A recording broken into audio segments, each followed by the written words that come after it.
um, to please post your questions in the chat as we continue. Okay, so are you all able to see a screen that has thoughts on AI, healthcare, and India? Yeah, we can. Awesome. So, so just taking a step back, everyone, right? I know this is a Saturday morning and you're all motivated enough to be part of this session. It's 9:30 p.m. here for me in the evening here in the San Francisco Bay Area. I want to tell you a little bit about my background and as it relates to this topic, outside of some of the things Zubair mentioned, so that you can at least draw a connection between what I'm going to share and where some of these stories are coming from. And my goal in this entire presentation is to do only three things. The first is to present some of my learnings to you, whatever I've learned in the last 20 years of working in the industry in a variety of roles. The second is to reflect on questions versus just answers, because in this stage of AI with where we are, where a completely new energy exists in the AI ecosystem today, I think it's important to reflect on the problem more than just just like jump to an answer quickly.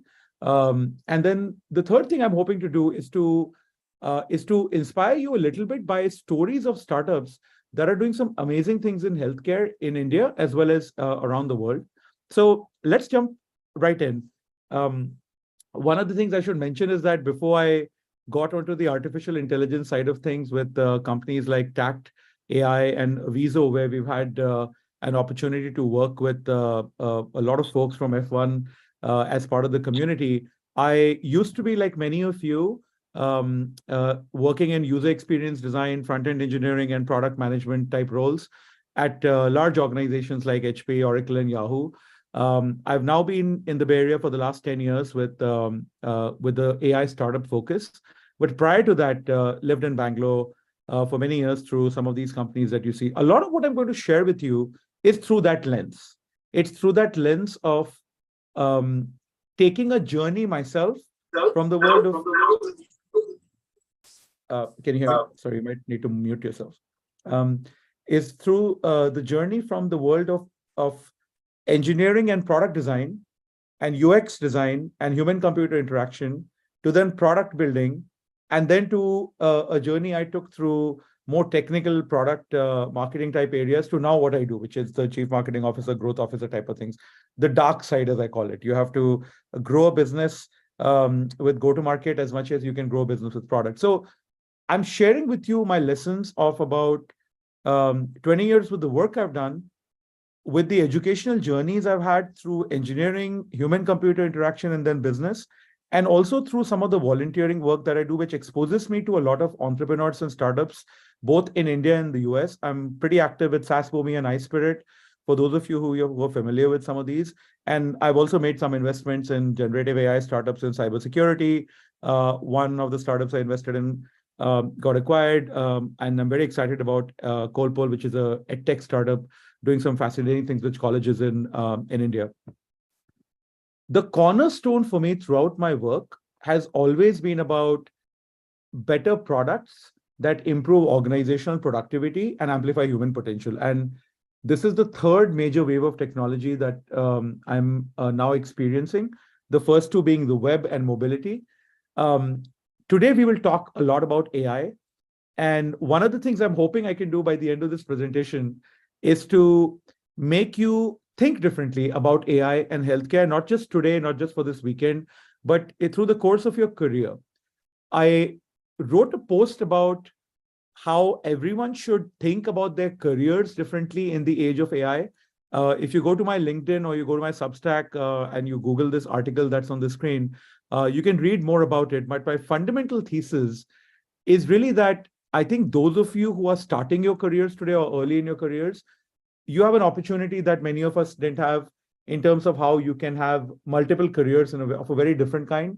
But those of you who are mid-career, I think you have a different responsibility to help uh, the future generation, but also yourself think about what is it like to build a career in an age where we are surrounded by intelligences that are likely going to supersede us in almost everything, and thus force us to really think about the question of what does it mean to be human and to be intelligent and to be smart and so on. Okay, so please look this article up.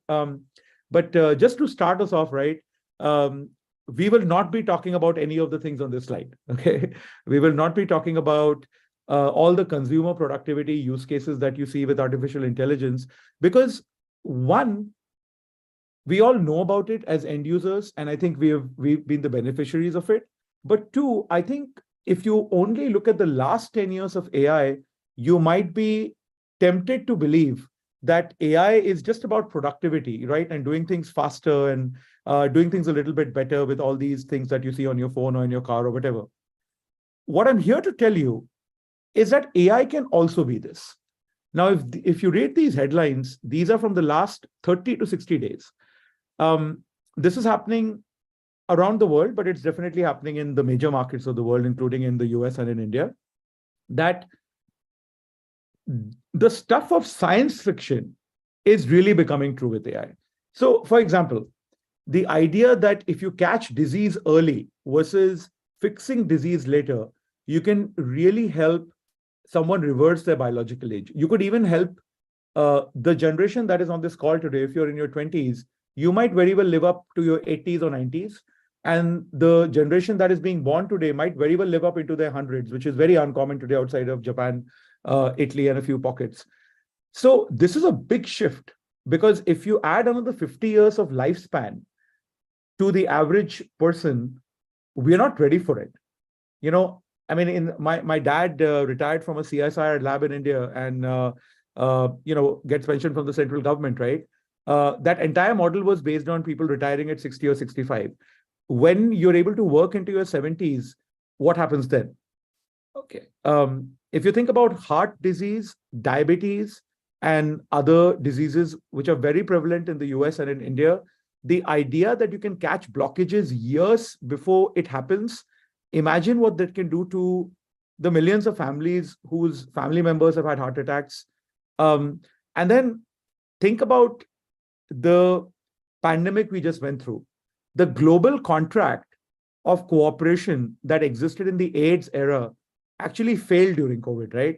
Everyone was up on their own. The US wasted 60 million drug doses. India exported more doses to the rest of the world than any other country. And then India had to stop exporting so that India could have enough vaccines for itself. If this happens again, it will derail the global economy in a really bad way. And it will happen again. So imagine if you can have drugs developed faster than the last time round, where we lost so many lives, and where these drugs are able to respond to the viruses at a much faster rate.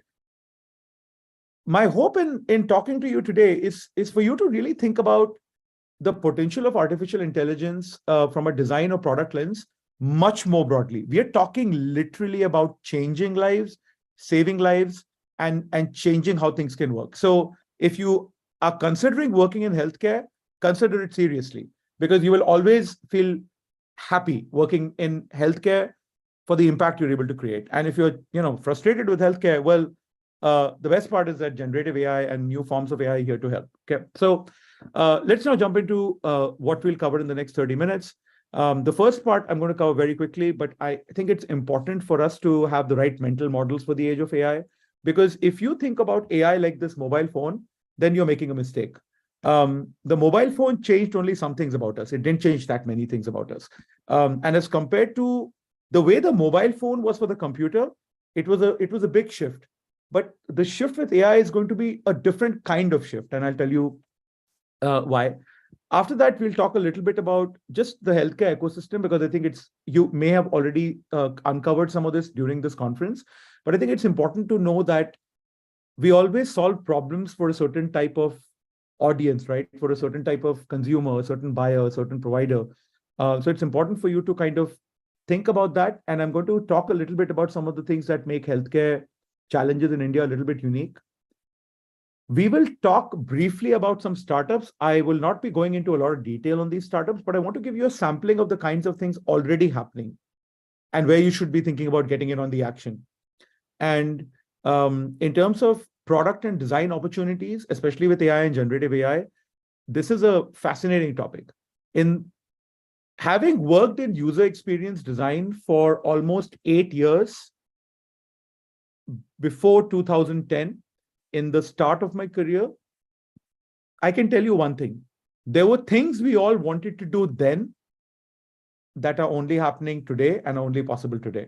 So really, if you like working in UX design, this is one of the best times to be working in UX design or product as it relates to what generative AI allows us to do. Okay, so let's spend a couple of minutes on mental models before we jump into health.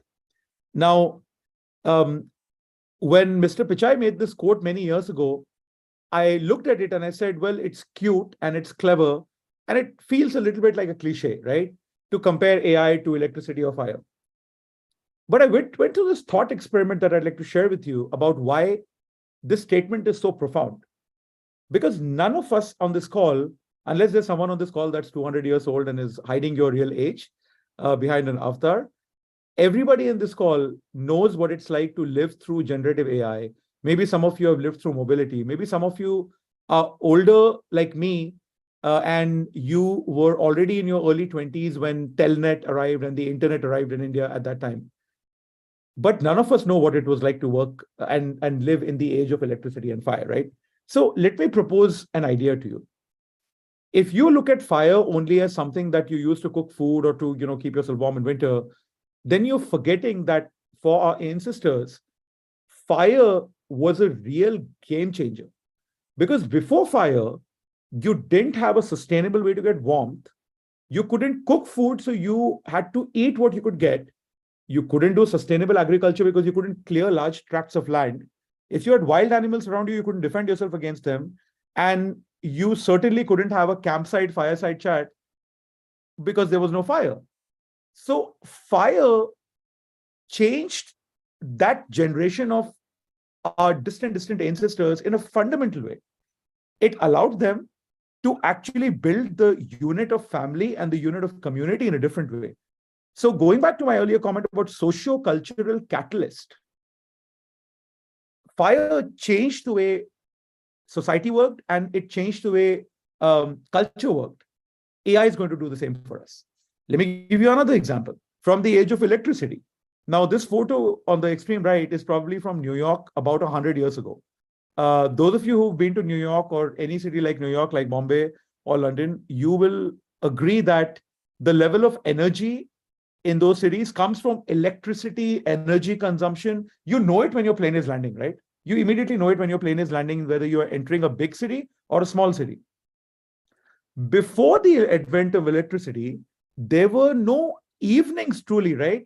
You had, if you were on my dining table, you would have seen this, right? This is for decoration. This is not for daily use, right? But we were doing daily use before that. We didn't have material comforts like toasters or vacuum cleaners. And certainly we did not have evening life. So what does that mean? It means no restaurants, no jazz clubs, no music clubs. So fire turned Homo sapiens into real modern Homo sapiens because people would actually go outside their homes and have the experience of modernity. This is how big electricity was. So if you were born in the 1920s when electricity was taking off with its killer apps, if you will, there was no way for you to imagine what 1960 would have been like, right? In the same way, I would challenge you that where we are today, the social change and the cultural change AI is going to bring to us, we cannot imagine that and anticipate that. But every time you find yourself surprised, think about fire and electricity. I think it'll help you make better sense of those changes. Okay. The second mental model is that of a cross-industry force multiplier. So what do I mean by that?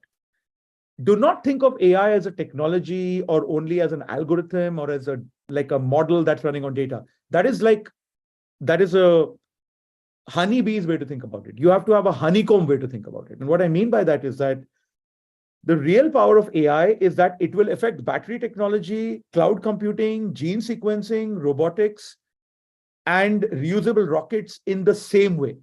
It will touch everything in a way that all these fundamental industries will change. Now, this is a big shift. So if you look at the figure on the left, this is from the folks at ARK Invest. They do a lot of really interesting investing and good research to look into. The idea is that with AI, you can literally increase the global economy by 10 times. Now, the reason this is powerful is because it can set our entire species on a different trajectory. And I think it's important for you to know this, because otherwise you can make the mistake of thinking that AI is all about software, which it is not, or hardware, which it is not, or only about business, which it is not. If you use UPI today in India, through whichever wallet you use, or if you're using any kind of ledger payment through blockchain, all of that is going to be affected by AI, which is why AI is almost like a literacy skill today that we need to have. And this is the final model I want to offer you. This is also the most controversial one that affects all of us, because I will provocatively say to you that for everyone on this call, I don't care whether you went to IIT or MIT or any other place. I don't care whether you worked at Google or not, or you are someone with a 170 IQ. It does not matter. The fundamental shift that is going to happen is that 70 to 80% of everything you and I are able to do, AI will show that it can do it better, especially if we are talking about mental work, not physical work. The irony is that physical work is actually harder to replicate. So I think that's why nurses will be in demand for a longer time than radiologists. And we'll get into that now. But I want to just leave you with this observation by what Chris Ye calls consequential technology, where the idea is that in the same way between the 1700s and this century, we replaced muscle power with mechanical power, right? And once we did that, we never went back. Would you wash clothes next to a river if you have a washing machine? Would you want to use a jhadu or a broom to sweep the floor if you could sweep the floor in a more effective way with an automated machine? The answer is most likely no. So in the same way, once machines think better than you and they can do your tasks better than you, do you really think that we will go back to those tasks? Let me ask you this question in a more provocative way. You can respond to the chat. I will give you two numbers. 27 times 27. How many people can do that math in their head? Now, many of you can do 27 times 27. 27 times 27 times 27 times 27. How many of you can do that math in your head in 1 minute or less? Many of us used to do that much better when we were younger, right? But then we got used to calculators and computers, and then we don't even know how to calculate 20 times 27, right? The same thing is going to happen to email writing, proposal writing, PowerPoint generation, and all this other stuff. So as a result, we'll have to get better at something else. And so this is my third very provocative point, that there is a ratio in the world today. Elon Musk has a really good quote for it. It's the ratio of biological compute to digital compute. When a human being thinks, it's biological compute. When a machine thinks, it's digital compute. The ratio of biological compute to digital compute is changing dramatically. And in our lifetimes, AI will be the biggest accelerator of that shift towards digital compute. Keep these mental models in mind as we now talk about healthcare. Most of you now understand how the healthcare ecosystem works, but since we are revisiting this briefly, I think it's worth mentioning that if you only think that healthcare is about improving the patient experience or improving the hospital experience, you're missing some parts of the puzzle, right? At the end of the day, whether the individual pays for it or their employer pays for it or the government pays for it, somebody has to pay for the cost of healthcare. That's the payer. Now, the payer in the hospital, in the olden days, you could just go to the hospital or to the clinic, or the doctor could come to your house, and it was all straightforward. But insurers came into the picture. In the US, HMOs came into the picture. Now, these intermediaries are really important. In the US, India spends about 3%. I might be wrong here. It could be 2, it could be 4, but it spends about 3%, I think, of global GDP on healthcare. The United States spends 17% on healthcare. But the United States has one of the most unusual healthcare systems, where there's enough healthcare for a vast majority of the population, but the people that do not have any insurance, it is absolutely horrible for them. So despite spending the highest percentage of GDP on healthcare, the United States is actually not very efficient as a system as compared to other systems. And that's because of insurers, right? And a whole bunch of other incentives in the system.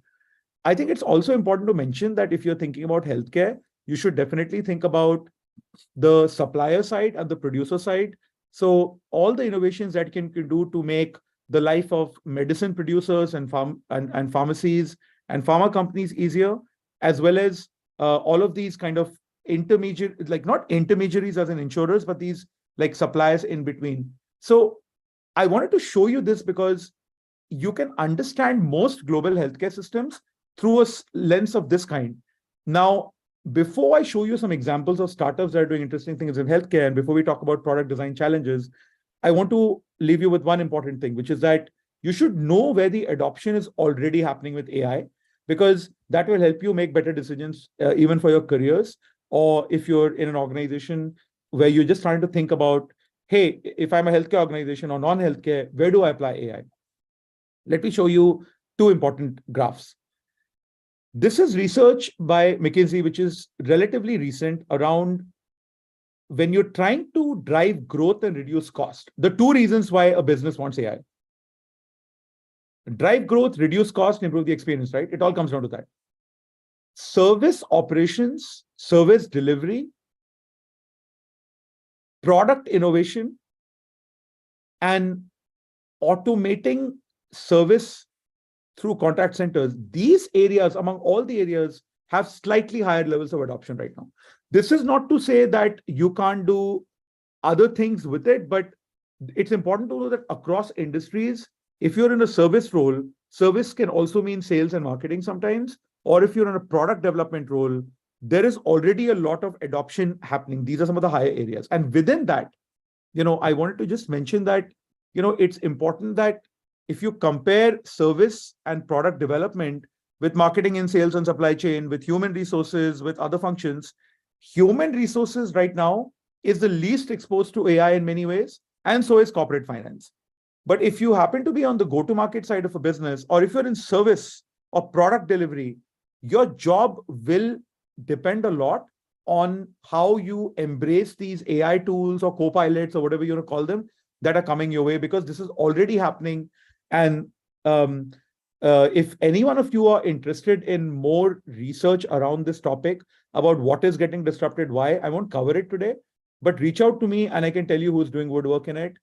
I'm not a huge fan of, general gyan that companies like McKinsey put out, but I will emphasize for those of you in this call who care about it, that McKinsey has done some of the best work in the last 1 year on generative AI. They're writing some really thoughtful articles, which are also reasonably semi-technical and can be understood by a business person or product person. And I think it's a great way to have a good understanding of research. Okay, now let's keep moving. Let's talk about healthcare in India.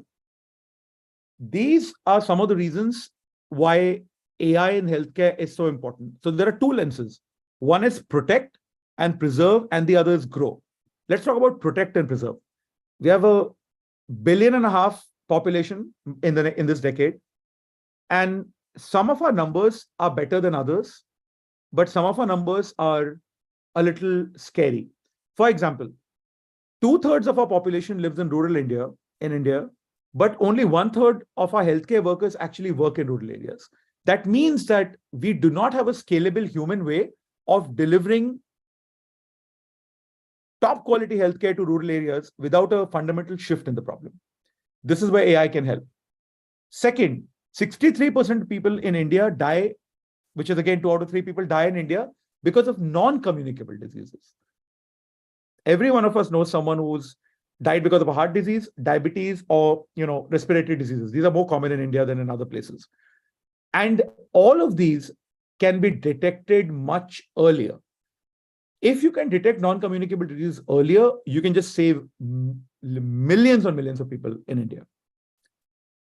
Let's talk about the ratio of doctors to patients. The healthy ratio that organizations talk about is about 1:1,000. India is 1:1,404. That means we ultimately don't have enough doctors for everybody in India. And depending on where you live, this is to be true. So it's important that we have to serve more patients with fewer doctors. How do we do that? AI can help with that. And finally, specializations, right? So look, we have one oncologist for 1,600 cancer patients. The global standard around this is that it should be a little over half of this number. So if you put all this together into a pattern in your head, right? We don't have enough people to serve all the people in India who need healthcare services. Most of our deaths happen in certain pockets of diseases that can be prevented, and specialized diseases where you need very specialized doctors, many of whom don't become doctors or like do something else instead of medicine or end up going to other geographies. You can also make a dent in more advanced diseases. Now, this is the defense mindset, right? Protect and preserve. But what if we were more ambitious than this, right? India is already the largest exporter of generics to the world. You all know this at some level. Couldn't we be the largest exporter of other things to the world, right? Now, those of you who follow India Stack and the entire stack of Aadhaar, Unified Payment Interface, and all the things built on top of it, I don't know if you know this, but 11 countries in the global south, 11 countries are already using India Stack.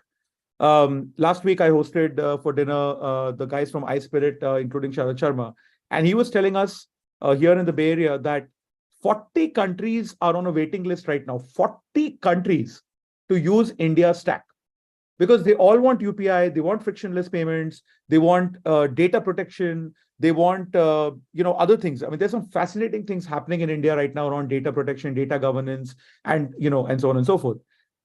If we can use Health Stack built on top of India Stack to build better services for India, then we can export those to the 40 or 50 countries. For those of you who are wondering what I mean by the global south, what I mean is that you have the West, right, which is the global north, the Scandinavias, Americas, Canada, those countries. And then you have the global south, the Latin Americas and Africa and so on. The global south is much more amenable to India because the global south also has disadvantages. And the global south knows that it doesn't just want to be at the mercy of Google providing you healthcare services, right?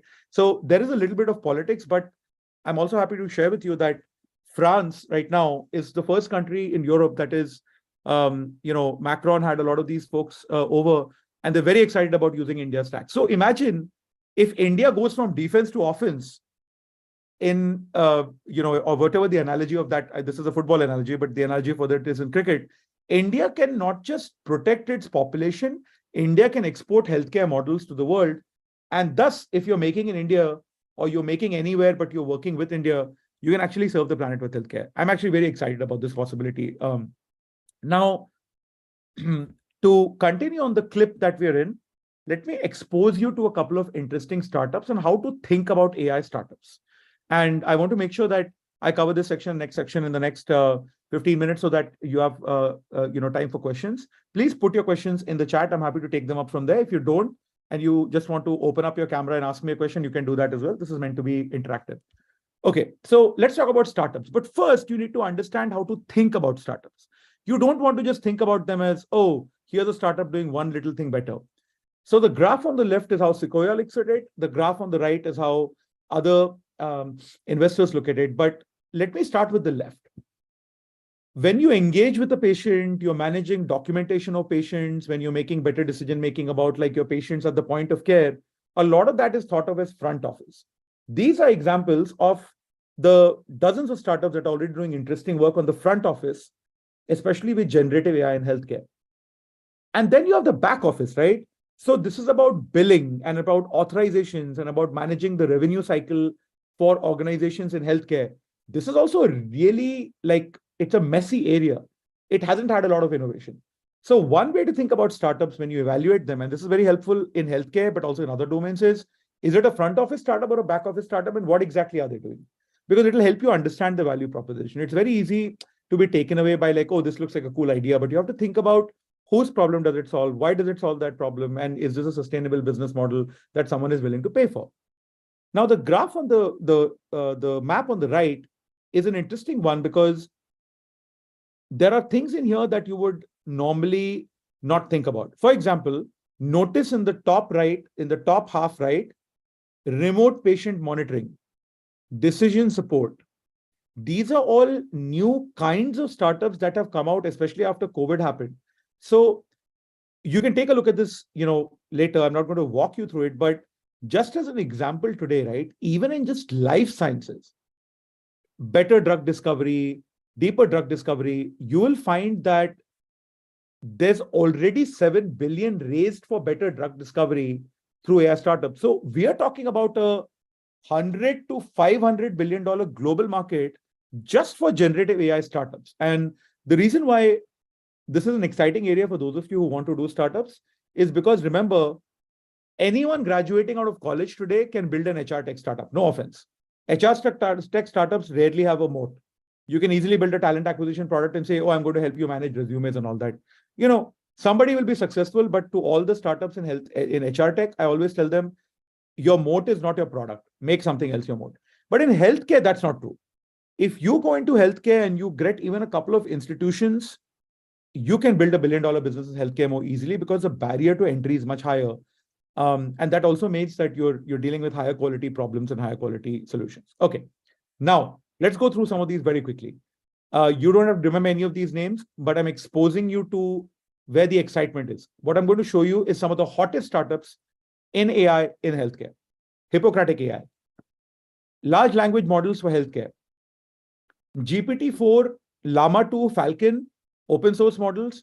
These are not going to work for healthcare.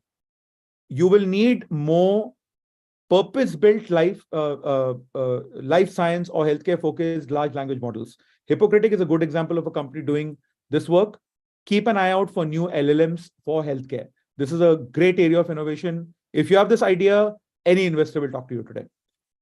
This is a very interesting company called Aquimia.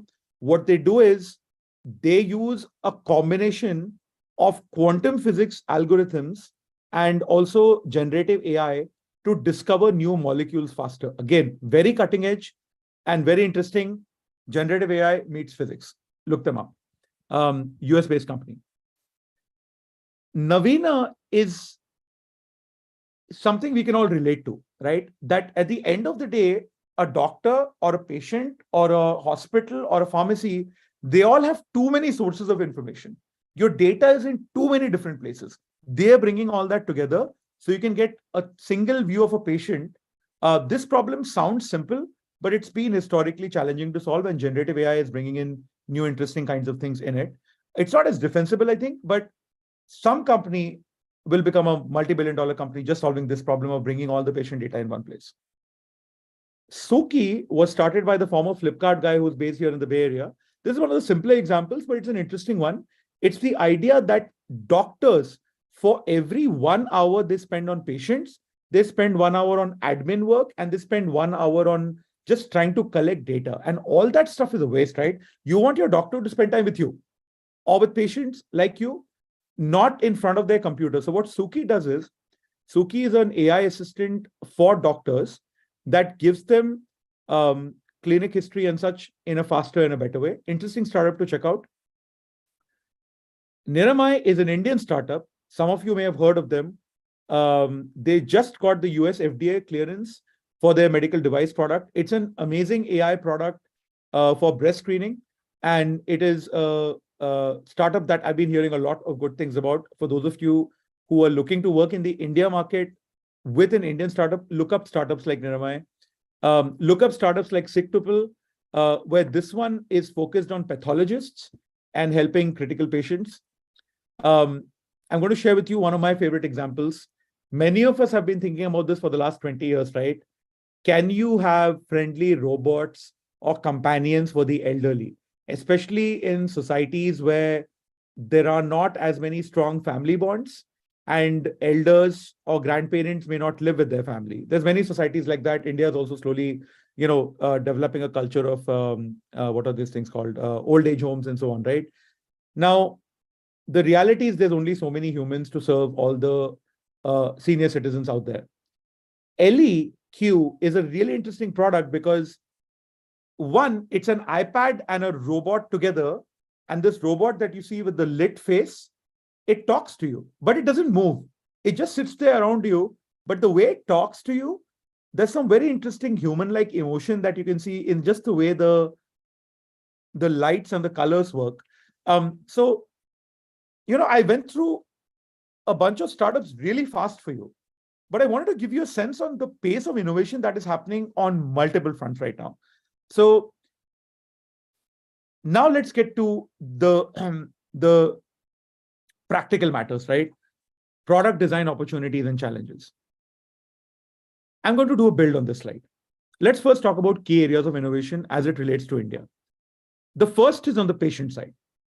Look, at the end of the day, we have a long way to go with better remote diagnostics and telemedicine. If you can do anything exciting in that space, you will make a mark on billions of people that may not have the option of going to a large city or town and could get a lot of their problems solved with telemedicine. In India, local language solutions are very important. A friend of mine who used to live in Nagpur, where I grew up, he's long passed away now, God bless his soul. He used to challenge me 20 years ago that local language is very hard to get in India. I said, what do you mean? He said, Amit, how do people say the word OA in India? I said, what do you mean? He said, in India, every person in every culture says OA in a different way. And he said, can your technologies detect different forms of OA? Like one OA is come over here, one OA is get out of here, one OA is just a casual. So when you're designing for patients in India, you have to get the language to make them feel comfortable, especially for those of us who are not exposed to technology. Personalized treatment plans for every Indian is going to be a huge area. Building upon this, let's talk about doctors. Most doctors, especially in outside of the bigger cities, they need more affordable point of care devices. If you have an opportunity to work in the hardware side with design and lower the cost of point of care, you'll make a huge difference. Look, at the end of the day, we will never have enough doctors, but we can certainly train more people to become slightly better doctors, right? So if you can invest your time in AI-driven training tools and train more people, either on the doctor side or the nursing side, that can help. Tools like Suki that I showed you, which are doctor productivity assistants, there's a long way to go here. Dozens of companies can build successful businesses around it. Let's talk about the last two. Look, at the end of the day, the number one thing you can help a hospital with is to help a hospital not run out of money. And what I mean by that is I'm not talking about the rich, expensive, lazy hospitals. I'm talking about community hospitals and co-op hospitals. If you can help optimize hospital operations, that is one of the biggest. Don't fix their website. It's fine if their website sucks. Fix their operations, because then they can survive longer. Health data standardization in one platform, big issue. What is an AI first contact concierge? This is the idea that if you can have your doctors spend the most important time with the most important patients, can you have human-like robotic interfaces that can meet people like you and me, make us feel comfortable, and at least collect our symptoms today? Increasingly, this will happen. But this is an area of innovation that you can choose to focus on. And then for the government, look, it's nearly infinite in India, but India's traditional medicine, we can apply LLMs to all our traditional medicine and make it live forever. Because the number of Ayurveda doctors or the number of Unani doctors or the number of other system doctors are going to they're only going to grow at such a rate. And if we don't patent and apply AI to our traditional medicine, somebody in a different country will, right? We don't talk enough about mental health in India because mental health is seen as a rich country's problem. I don't know if you know this, Norway has 1 million mental health patients for a population of 8 million. I have some friends who work on the health board there. And, I realized that, of course, Norway may be unusual, but if we can use AI to provide mental health solutions at scale for every Indian that can go to a website and ask a question, that'd be amazing. And then, of course, if the Indian government has predictive analytics of future outbreaks, that would be amazing. So this is now my last set of considerations for you. And then I will close with my final observations, and then we'll take some questions. So number one, you have to design for sensitivity. This is not something that is as important for financial services. Let's be honest. If you don't get money from your ATM one time, you'll try it again because you need the money. But in healthcare, a lot of people will not talk about their problems. How many of us have family members that don't talk about their healthcare problems because they're afraid to talk about them? You have to respect regional and cultural nuances across a country like India. You can't just design it for people in India that live like they're living in Singapore, California, or in Paris, right? Because those people have access to options everywhere, no? You have to design literally for 1 billion people in India, not the top 300 billion people in India. Trust. Trust is one of the biggest reasons we go to certain doctors versus not. any prizes. You'll not get any prizes for guessing that my doctor here in California is an Indian doctor who's like my mother's age. And like any other, Indian doctor, they're very dangerous because, they will say things which they won't. Western doctors are different, Indian doctors are different, African doctors are different, Mexican doctors are different. Doctors are different. We have to develop trust with systems. When you're designing AI for patients, you have to make decisions transparent. You have to make information flow transparent, because health and finances are two things people get really scared about. So you have to build trust. It's not an easy thing. It's visual design and interaction design, both applied together in very meaningful ways with lots of subtlety. When was the last time you walked out of a hospital and they had those 5 smileys, sad smiley to happy smiley? Did you press it? Did you not press it? It takes a lot of thinking to design better solutions. This is the most exciting part of it. I can spend 2 hours just talking about this third point. The consistency and clarity across text, video, voice, and avatar interactions is going to be an incredible area of design focus. This is an area I'm personally very fascinated about. And I think that this is where a lot of innovation will happen in healthcare. Privacy and security. Your patient data is probably more valuable to you than many other kinds of data. So is your family's patient data. You have to design for security and privacy. It's not an IT person's job. It is your job as a designer and product person to think about it. And then the last 3, learning loops, right? Generative AI systems do not work without feedback loops. Unlike previous systems where you could design an entire SaaS application and have one help button at the top and all of that, you have a different opportunity here. You have to incorporate feedback with users and allow them to report errors in a very dynamic fashion. It's very different. This is not form-based UIs. This is not just simple voice-based UIs. This is a different kind of UI.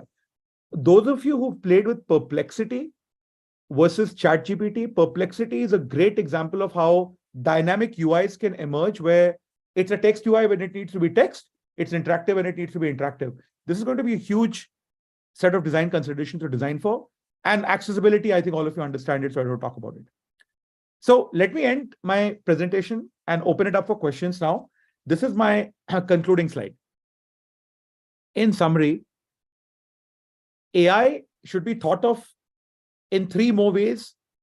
One, it is going to change society and culture in a way that it will surprise you, and be prepared to be surprised with it. Number 2, regardless of whichever industry you go into, you'll see AI affecting that industry. So try to learn about AI no matter what you do, because it will hit you wherever you are. And number 3, in this battle between digital compute and biological compute, AI is on the side of digital compute. So as a human being, we have to make choices. Do we align with it or do we fight it? And I think time will tell where this all plays out. Service roles and product development roles are already seeing the highest AI adoption and will continue to. This means if you're working in sales, marketing, or service, be prepared for people to expect more from you because of AI, but also be prepared for some jobs to be outsourced because of AI. The jobs will not be outsourced to humans, they'll be outsourced to AI. And as we all know, once jobs are outsourced, they never come back. Number 3, India's demographics are a challenge and an opportunity. So first, we have to solve the problem of solving for India. You've got to make sure everyone in India is able to get universal healthcare. This is a huge dream. I know the Prime Minister has been talking about it, and there's yojanas for it, and there's schemes for it. And it's not a 10-year journey, it's a 50-year journey. But I think somewhere along the journey, we have an opportunity to actually help 50 other countries or 70 other countries that will look up to India for leadership, not China or the US. 4th, AI startups are disrupting every part of healthcare. You should get in on the action now, because this is one of those areas that investors are interested in. The smartest entrepreneurs are working on it. And ultimately, a lot of academia is interested in it as well. And then, I'll leave you with this observation that I think those of you who are designing for India and building for India, you have a unique opportunity ahead of you that is there in very few countries.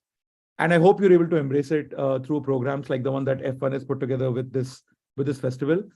I will share this deck with all of you, and you can connect with me on LinkedIn, and I'm happy to share my email and answer any questions for you guys later. I will stop sharing now. We have 10 minutes for questions. Zubair, I can either look at the chat for questions and answer those first, or We can also we open have it a up. couple of questions in the chat. We can start addressing that first. So I think Let's we do have it. one question. How does generative AI reduce human creativity, or will it reduce human creativity? I think it will do both. It will amplify human creativity in a way that is sort of unprecedented. And I'll tell you what I mean by that. See, how does creativity happen? Creativity happens when you take ideas from extreme parts of your brain and you connect them together, right? Creativity is ultimately a certain combinatorial process that our brains do. There's a whole neuroscience thing around it. When you can expose yourself to rapidly thousands of ideas, your brain comes up with new ideas. So I think a new kind of browser experience or new tools will emerge that will amplify creativity. But I'll tell you where AI will kill our creativity. This is a tricky one, but let me explain it this way. If I'm good at something and I take one whole day to make it, okay, I took one whole day, it could be anything. And an AI makes it in 1 minute and it's 99% as good as me, that could make me feel very sad over time, right? So now I have two options. Either I try to fight the AI and get better at it, or I say, okay, I'm going to try and solve a higher order problem that the AI can't solve. So I think that it is going to both. So I think what will happen is this, to Uday, your question. I think for the people who are very creative and they're driven by manic creativity, they will embrace AI and become more creative. But for the people that like struggle with it, I think a lot of people will give up and say, I'm just going to let my AI be creative. But here's the challenge. You still have to be creative about how to use your AI. So I think we're in for an interesting journey with AI and creativity. Let me address the second question, the importance of limiting AI and addressing the negative consequences of it. This is a really important question, Megha. I think that in many domains, the consequences are lesser. For example, if you use a next generation AI experience on the Prestige website and you buy, you try to navigate and you buy 10 items, it could be some other website too, and some wrong product ends up at your door, the consequences are not that high, right? They'll return the product. But with healthcare, you have genuine issues of patient data being leaked, hallucinations, um, biases towards minority communities. So I think with healthcare in India, we will, and in the US as well, wherever, we will need more laws regulating healthcare startups. One of the things that is very important is that ChatGPT is very human-like. So when we see it, we feel like it's intelligent, even when it's not intelligent, because we associate intelligence with quickness, right? Like you all know people, I used to know someone like this. We all know people who will do mental math very fast. I'm not very good at mental math, but there are people who are very good at mental math, right? And they will scare you with their mental math. Or maybe they will recite a poem from the 16th century and you'll be like, oh my God, like I'm scared of this person because they have an infinite memory. There are people with that, right? It's important that when we are dealing with that level of superhuman intelligence that is likely to rest in a system, that when push comes to shove, we err on the side of trusting a user. So I think that there are going to be startups that will make successful businesses entirely around this problem that Megha you're asking, which is just providing guardrails for AI in healthcare. And I think someone should think more about it. The question by Malatesh is about the health of an individual is okay with sharing. Okay, so this is an interesting question, right? Look, I think over time people will make trade-offs about the fact that you can increase your level of personalization the more data you give. I think that this process will take some time, but I'll frame it as a question back. 15 years ago when Facebook came, and then 10 years ago Instagram, or 12 years ago Instagram, and whoever's on TikTok right now, maybe you're not on TikTok because it's banned in India, but like whoever's on TikTok right now in the world, right? Nothing has stopped people from sharing their personal data. People share their personal data more openly. I think the generation that's coming in today thinks differently about personal data. I think what will happen is this.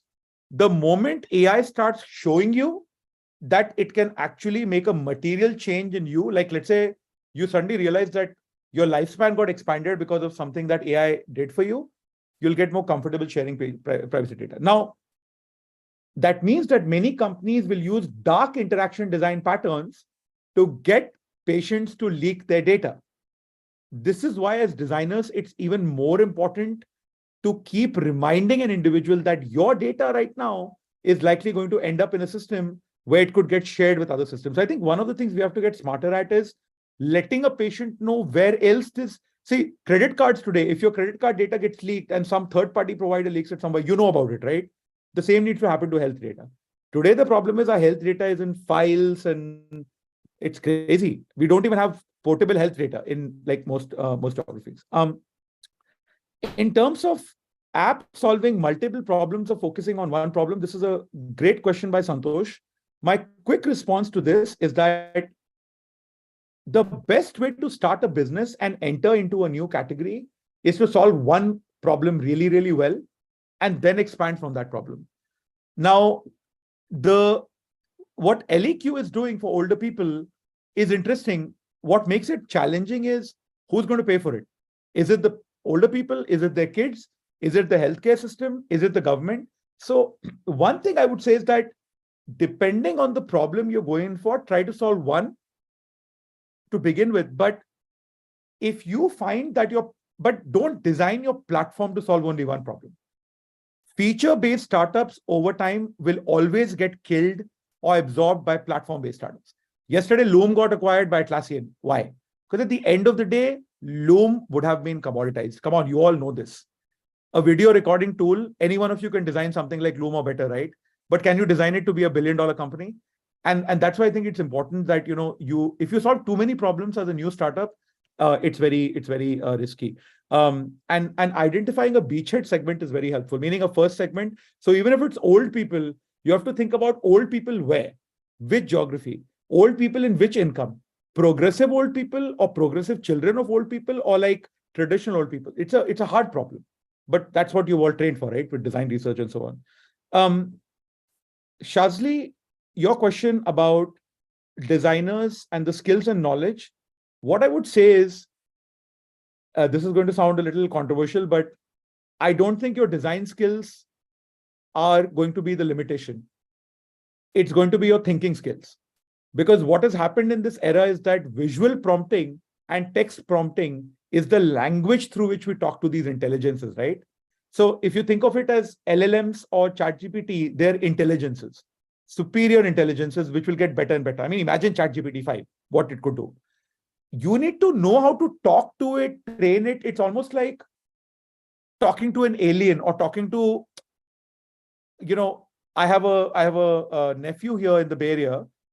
He's studying, he's an Indian American kid. He's studying Arabic in college right now because he wanted to take a difficult language. And I was like, what's it like taking Arabic? And he said, the problem is the syllables are new. So he was good at Spanish. He learned Spanish in 2 months, but Arabic is different for him, right? So it's a little bit like that. You have to learn visual prompting, text prompting, better writing, because better writing will help you with prompting these systems better. And the second thing is, this is never going to go out of fashion. Systems thinking. Think about the whole system, not just the UI layer or the product layer, but think about the business model. Think about how will it be serviced? Because what will happen is you'll just become more and more valuable for your business, and they won't see you as a designer. They'll see you as a designer who understands, the business.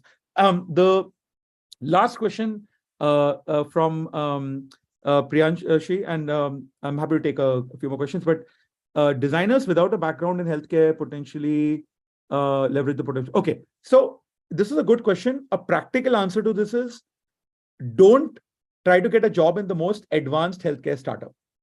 Start with something simple. So, you have startups in India like CureFit and all these, right?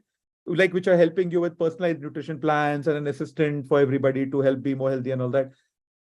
So whatever you're doing, try to go one step left or right. Don't try to go 4 steps. And also, work with subject matter experts, not product managers, but subject matter experts. They know ethics, they know regulatory, they know technical aspects. So they can be your guides. If you are planning to enter healthcare, try to give it at least a couple of years. because it's a complex space, and I think a lot of self-selection happens in the space. I'm happy to take one more question with Tamanna. So Tamanna, this is a really good question. I'm absolutely not an expert in this. I have read a little bit about projects that have happened between different non-profit institutions in Bihar, in Karnataka, and in other areas. I think you mentioned here NGOs creating awareness. One of the things that is very interesting is that it's a service design problem more than it's a product design problem. And I think that when somebody thinks about service design from the perspective, so I'll give you something very simple. If a healthcare provider shows up in a rural home, you know, you don't want others to know about it, right? Most people don't like to talk about their problems openly. So the uniforms they wear, the kits they carry, how do they make people comfortable? Do they go to their homes? Do they bring them to? So I would say that one of the ways to break that barrier is to think less about the product and the UI and think more about the service delivery. And I think this is where India can have a lot of models that will help, because whatever is happening with lack of trust in India in healthcare, the same thing is actually happening in parts of Africa as well. I'll stop here. We're about 2 minutes over.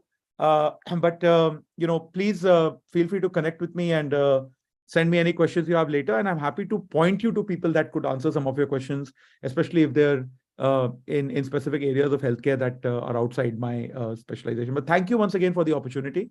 And I enjoyed putting this together to think about healthcare a little bit more with all of you. Thank you, Amit. Thanks a lot. We had some wonderful insights on AI and healthcare. Thank you so much. And so I would like to thank all participants for joining us. You can get back to working on your respective design decks. And the top 10 will be announced tomorrow at 3 p.m. So yeah, see you all on Sunday. Thank you. Good luck with the competition. Thank you. Bye-bye. Bye. Bye.